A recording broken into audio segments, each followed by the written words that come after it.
Chapter 5. Back at Amy's house, Jeff walked Amy to her door. "Okay, Miss Dash.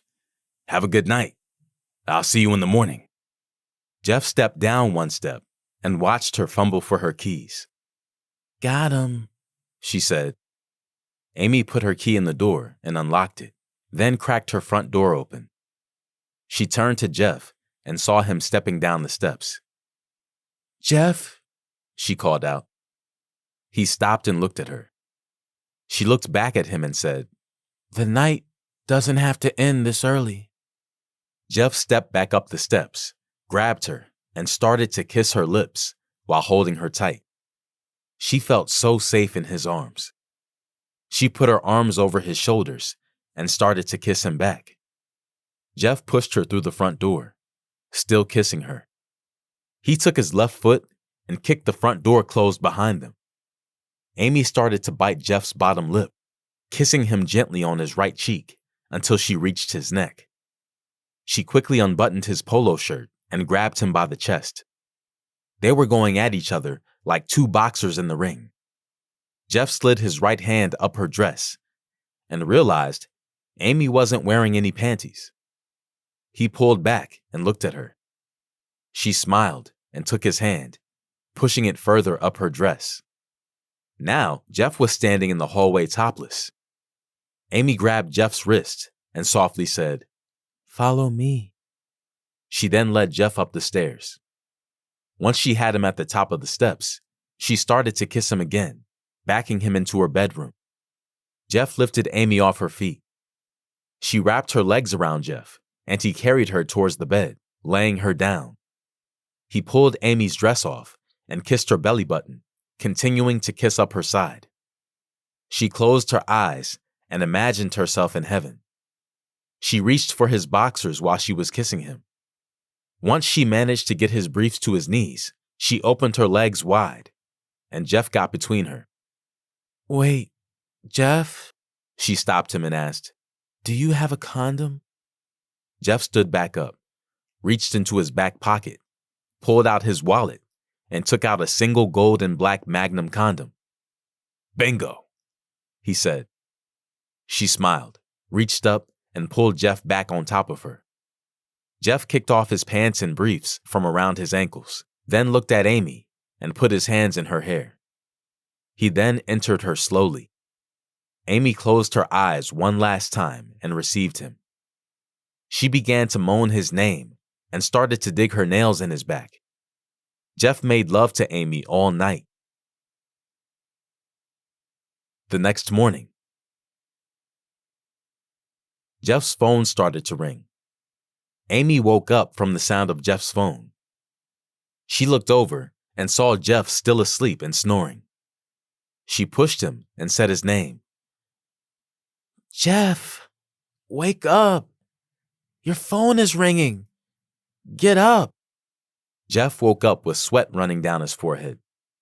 Amy turned back around and put her head under her pillow. Jeff answered the phone. It was Tate on the other line. "What's up, Tate?" Jeff said. "You up, Jeff? I got some news," Tate said in an excited voice. Jeff leaned up and sat at the edge of the bed.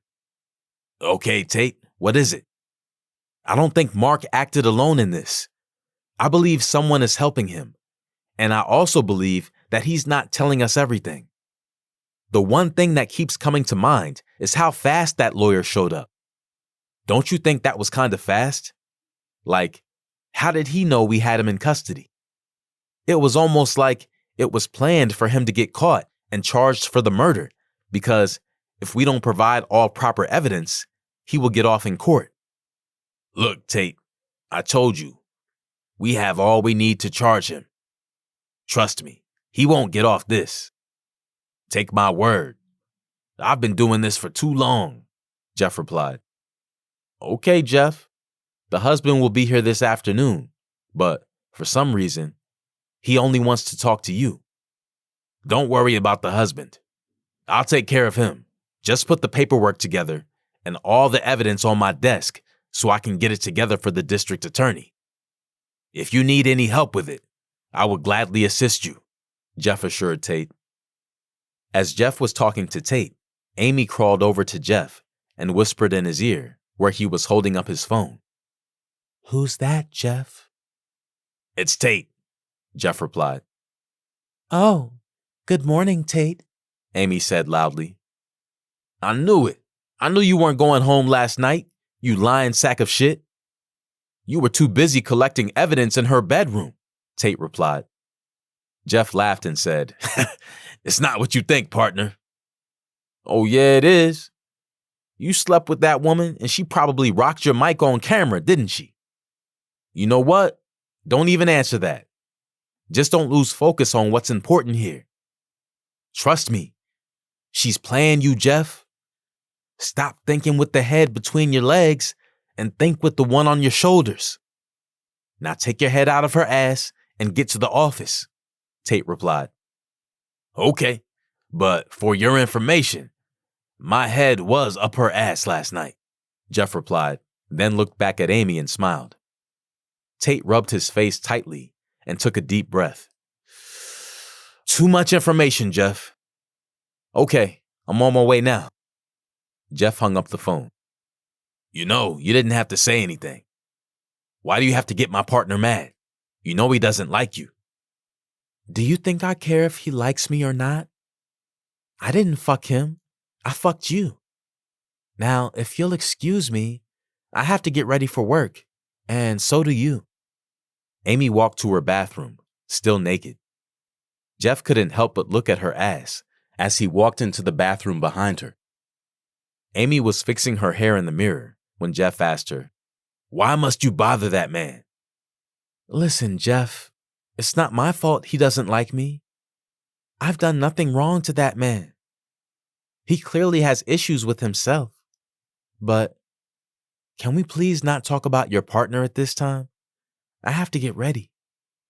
I have a long day ahead of me, and just to let you know, I will be at your office today for my report," she said. "Okay, see you then," Jeff replied. He tried to lean over and give Amy a goodbye kiss, but Amy leaned back and put her arm out to stop him. "I don't do romance in the morning. Sorry." Jeff just looked and shook his head, thinking, "You bitch. How dare you not give me a kiss after last night?" Jeff stepped back and asked Amy in a calm voice, "What's wrong, love? You still got dick on your breath?" "Are you serious? You are such a dick," Amy replied. "Yep, the same dick that was in you last night." Jeff then turned and walked out of the bathroom. Seconds later, Amy yelled out, "You can let yourself out," then turned back to the bathroom mirror and whispered, "Asshole," as she continued to curl her hair. "Yeah, I can," Jeff replied. Then he put on his clothes, grabbed his gun and car keys, and headed downstairs. Amy yelled one last time, "And thank you for last night." Jeff yelled back, "No problem," then opened the door and left.